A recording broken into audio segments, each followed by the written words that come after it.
I, like most of us, love a good revenge film.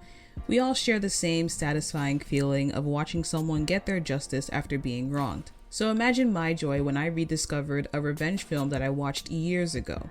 A hidden gem, if you will. It's your friendly neighborhood Kipsy here, and today we're taking a look at Gun Woman, a Japanese erotic action film made in 2014, directed by Kuronado Mitsutake. Now, when they include the erotic part, it's mostly because there's just a lot of nudity present in this movie. On that note, this is going to require me to censor a whole lot of certain scenes, especially in the last sequence. But damn it, I love this movie and I want you to love it too, so I will do the extra work. Gun Woman is the tale of a man yearning to get revenge, justice for something that he didn't deserve. He uses an unlikely weapon and a daring strategy to make sure his plan is successful. It's heartbreaking, action-packed, and a bit dark at some points, but it's all worth it in the end. So let's not waste any time and take a deep dive into Gun Woman.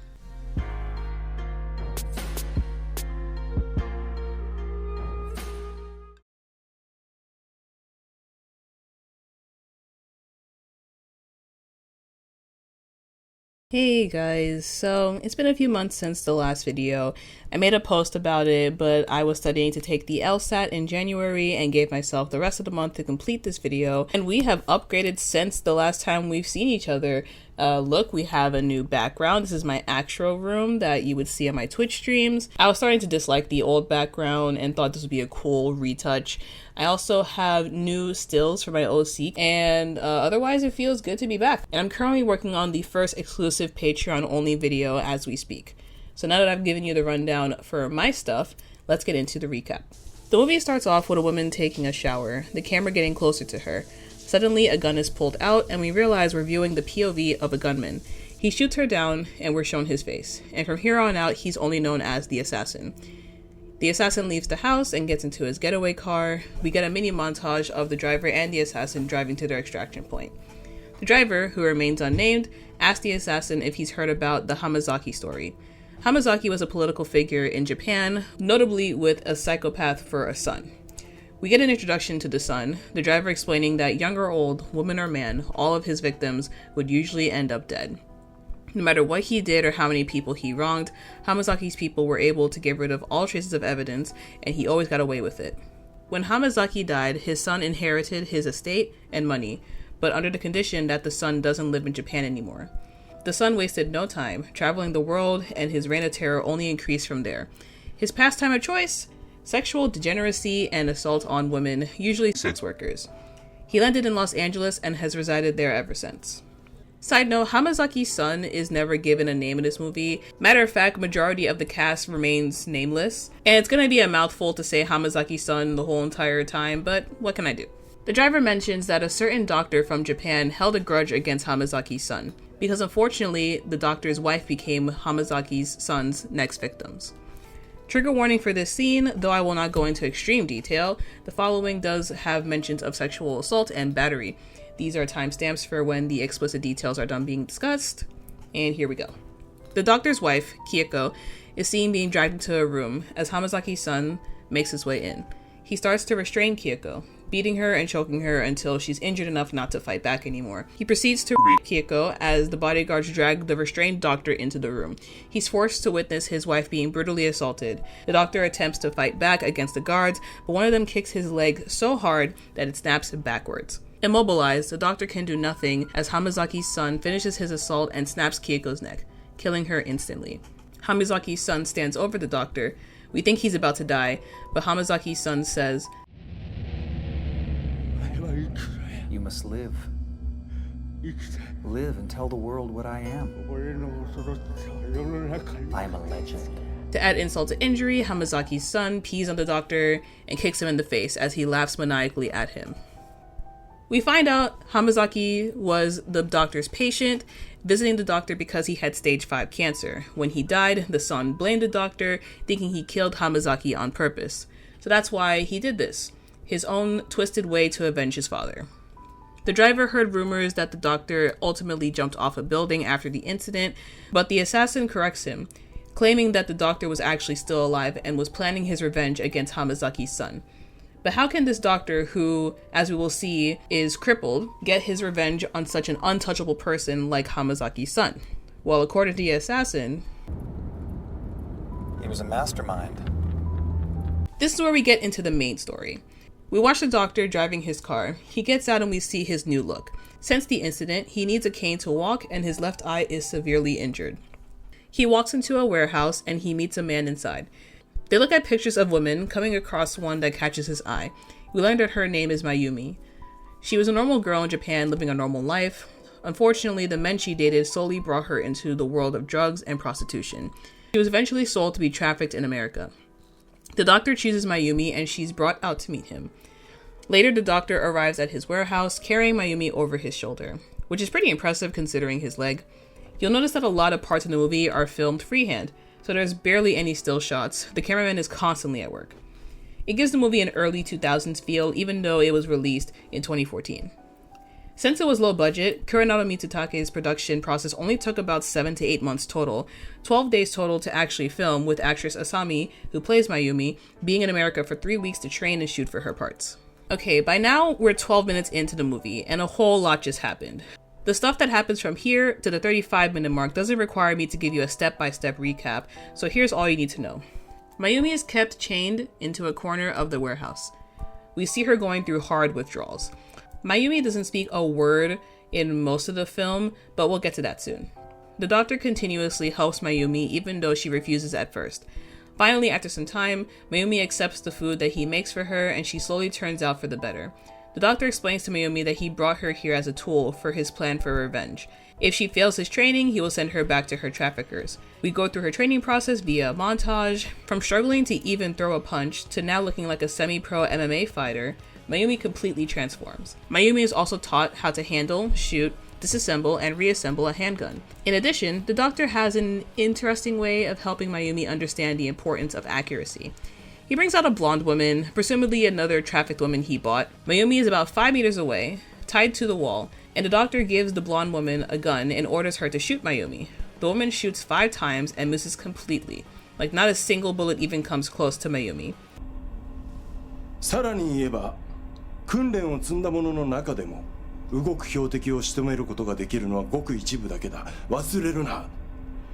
今のようにわずか5メートルの至近距離から3発撃っても、お前には1発も当たらなかった。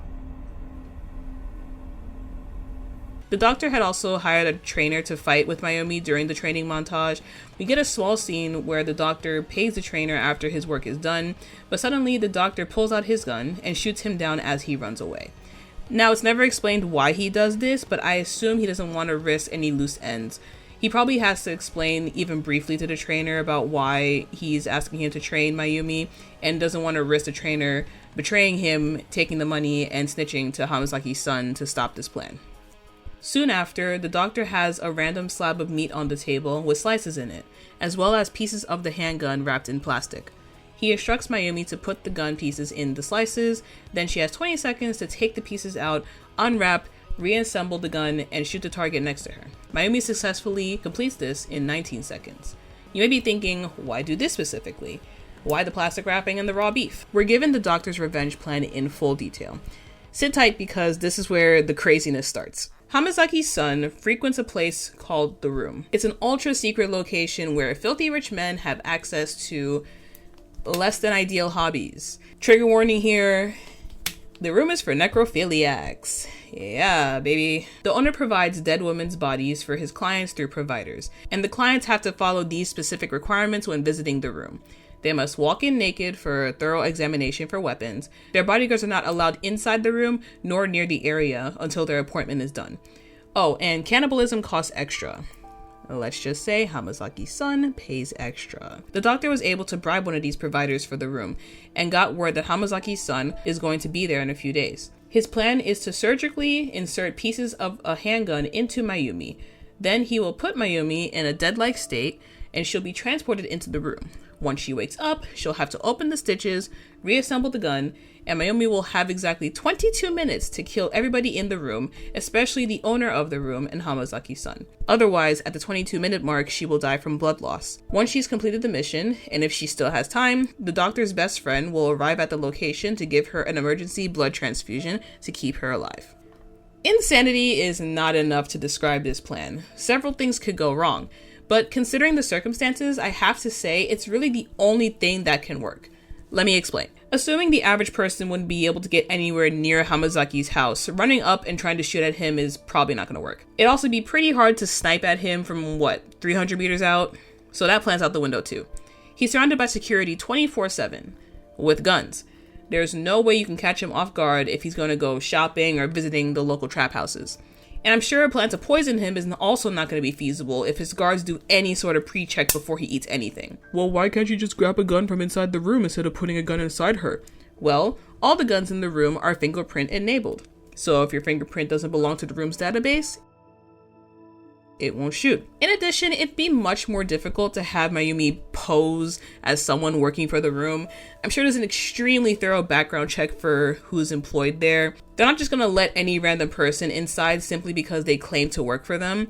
Plus, a plan to make Mayumi go undercover and go through the process of becoming an actual employee of the room as like a double agent would probably take months, if not years, before she's trusted enough to even go anywhere close to inside the room to complete this mission. And by then, Hamazaki's son will just terrorize more people and assault more women. Hell, he might even move out of Los Angeles and have to find him again. With all the circumstances, this is the only thing that can realistically work and is time efficient. The room is the only place where Hamazaki's son's security is not with him. It's isolated, so there's no police involved, and most importantly, no one will suspect Mayumi to be fake dead and pop up with a Glock. But I challenge you in the comments to give me a better plan to take out Hamazaki's son for revenge, whether it involves the room or not. We're brought to the next scene, where the doctor is showing a visual representation of what Mayumi is about to face. He ties Mayumi up, again, and brings up the same blonde woman from earlier, and pulls out a knife. He explains that he's going to place the slide of the gun above her left breast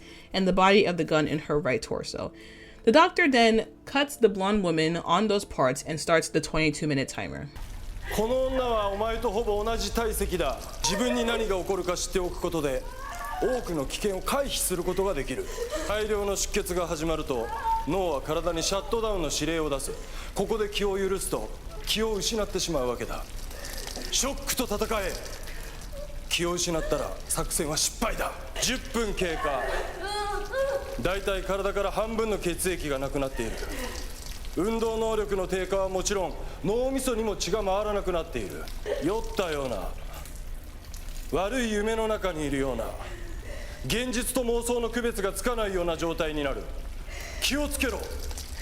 現実を呼び戻せ。経過。ここまで来ると視力自体が怪しくなる。電気がついたり消えたりするように視力が消えたり戻ったりするだろう。視力以外に使える感覚を探せ。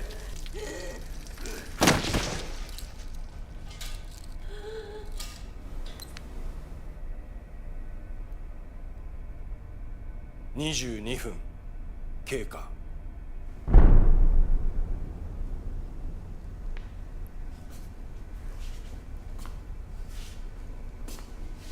Finally, the blonde woman succumbs to her injuries and dies exactly at the end of the 22 minutes. The doctor releases Mayumi and she starts attacking him, assumingly upset that he basically killed that lady in the name of demonstration. But then, when she has him pinned down to the ground, she kisses him. And then they, yeah. Like, I get it, enemies to lovers, always love it, but the pacing was literally 0 to 100 and it threw me off. I did not expect that to happen. Fast forward, tomorrow is the day of Mayumi's mission. She has a moment of hesitation, drawing the gun towards herself, then turning it on the doctor. He notices and has a heart-to-heart with her, telling her that if she kills him, he won't be able to get his revenge. He won't get justice for the one woman that he truly loved. And of course, Mayumi chooses to continue with the mission. Mayumi lays on a table as the doctor prepares her for surgery. Once finished, he reminds her again to kill everyone in the room, no matter what happens. Even if she's successful in the mission, she will not see him again after this. The doctor administers the gas to put Mayumi in a death-like state and gives her a goodbye kiss. But remember this kiss for later. The scene suddenly changes, and Mayumi is in a room inside the room. The owner of the room admires her and attempts to touch her, which is creepy considering that he assumes that she's dead. But that all stops when he's called away to greet Hamazaki's son. And this is the perfect moment because Mayumi wakes up just a few seconds after he leaves. She gets up and sneaks into another room where a security guard is. She attacks him and a fight ensues. Mayumi manages to steal his gun, but remember, it doesn't shoot because of the fingerprint technology. So Mayumi ditches the gun and goes back to the hand-to-hand combat. Mayumi eventually overpowers this guard and kills him. The guard is called by the owner, and due to not receiving a response, he alerts the other employee that they may have been compromised. The owner takes Hamazaki's son into a room and tells him to stay in there, giving Hamazaki's son a knife for protection in case. We go back to Mayumi. She grabs gloves, a flask, and the man's watch. She starts the 22-minute timer and proceeds to tear the stitches on her body. She takes out the gun parts and takes a swig of the alcohol in the flask and also pouring some on her own body. Mayumi puts on the gloves, assembles the gun, and is ready to go. She fights off the shotgun-wielding female employee with a mixture of hand-to-hand combat and shooting. They both take a final shot at each other, the female employee falling dead, while Mayumi gets away with a shot to the shoulder. Though she's still alive, there's an additional issue. Mayumi is now bleeding from 3 spots instead of 2. So she goes over to the female employee and grabs a knife. Mayumi proceeds to cut as much of her hair off as possible and wraps it around the gunshot wound. This will help slow the bleeding for sure, but she's got to wrap this up even faster now. Outside the room, the doctor has been outside keeping watch, and he sees the Hamazaki guards pull up after being alerted that something is wrong. It's a pretty emotional scene, as he ditches his cane in order to run and catch up to them all, while Mayumi is starting to succumb to her injuries. She's met with the owner, sporting some armor and a shotgun. But with her last bit of strength, she goes for a flip and shoots right into the shotgun's barrel, causing the gun to explode and the owner to collapse dead. At the same time, the doctor is stalling to give Mayumi some more time. He pulls out his trusty pistol and takes out the Hamazaki guards one by one. The doctor kills the last guard, but not before he's fatally shot in return. The female guard, however, does manage to escape with the car, and this is important later. The doctor lays there, accepting his fate as he succumbs to his injuries. During this whole sequence, Hamazaki's son was hearing everything go down and counting the 13 bullets that were shot by Mayumi. Though it was never explained, I assume Hamazaki's son has some form of weapons training that could explain how he's able to take a wild guess at the type of gun being used. So assuming the assailant should be out of bullets by now, he makes his grand appearance. He walks to the room where Mayumi is, taunting her as he declares that she's been defeated. But in a flashback, it's revealed that the doctor slipped an extra bullet into Mayumi's mouth during that goodbye kiss. So Mayumi pulls the bullet from her mouth, puts it in the chamber, and says her first and only yet iconic line.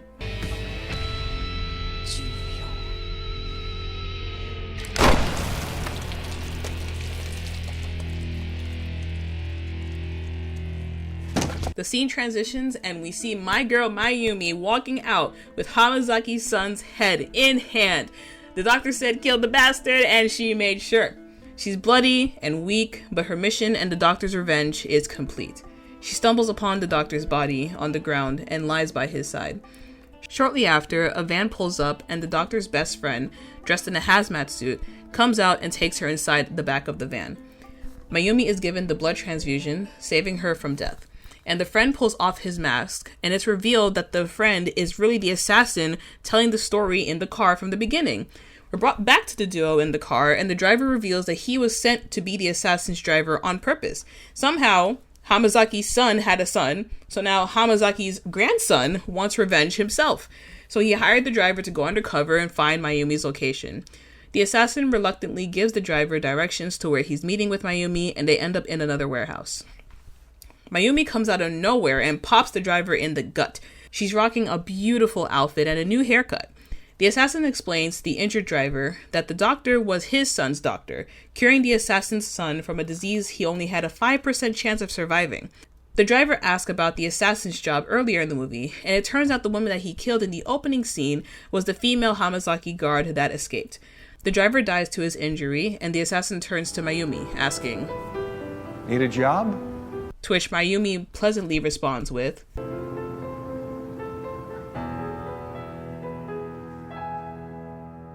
The credits roll with the view of an airplane taking off. I assume it's meant to imply that Mayumi is finally able to return to Japan, or maybe she did take on the job of becoming an assassin herself and traveling to her next mission, or it's just some random footage. I have no idea. The end credits song is actually titled Gunwoman, and it feels like a kick-ass late 90s anime intro. The song was actually performed by Asami and Claire Wadsworth. However, after the credits, we get to the actual final scene. Remember, Mayumi was originally trafficked to America, and the man who sold her to the doctor was seemingly the one in charge of it. We cut to that same man in that same warehouse from the beginning. He walks to the side and we see Mayumi suddenly behind him, holding a gun. The screen goes black, we hear a shot, and text appears on the screen saying, "Gunwoman will return." The end. As wild as it is, I think Gunwoman is a super underrated revenge action movie. Sure, it's comically bloody, it has some very violent scenes, and more nudity than I ever thought was allowed in any film, but it's a unique story nonetheless. Kuronado even acknowledges that his film is super unique, and a crazy yet entertaining story. I grew a newfound respect for the guy. To come up with a tale like Gunwoman and not have the film turn out super cheesy or so outrageous that it turns into sci-fi is impressive. Also, side note, if Kuronado or Asami themselves can confirm, that'd be awesome. I think Asami cut her actual hair in the scene where she's blasted in the shoulder, because in interviews she has a hairstyle similar to the aftermath of her hair in this scene. If she really did cut her hair, that's true dedication to me. Asami expressed in an interview that she hopes Gunwoman could open doors for her to film movies overseas. She says that she likes to take roles that challenge her, and for Gunwoman, she was confident that she was the right person to play this role. Personally, I would love to see Asami in an American film. Like, if no one does it, I will, damn it. Asami, hit me up. I'm trying to make some movies and TV shows. I will find a place for you. Let's make it happen, for real.